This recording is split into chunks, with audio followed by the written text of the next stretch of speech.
Марк Булгар, 6А клас, теоретичен ліцей Васил Левський, Град Кишинев, Республика Молдова.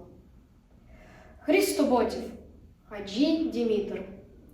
Жив і той, жив і, там на Балкана, потинув в кирві, лежі і пишка, юнак здолбока на гирді рана, юнак в младость і всіла мишка.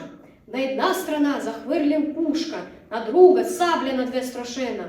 Очи темнеет, глава селюшка, уста проклинат цяла вселенна.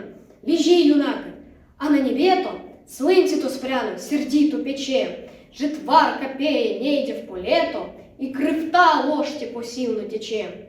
Житва сега, пейте, рубине, те стыжни песни, греете слынце в та зробска земя. Ще да загине и тоя юнак, но молыкни серце. Тос, кой то падне в бой за свобода, той не умира, небо жалеет, земля и небе, звяр и природа, и певцы песни за него пеет.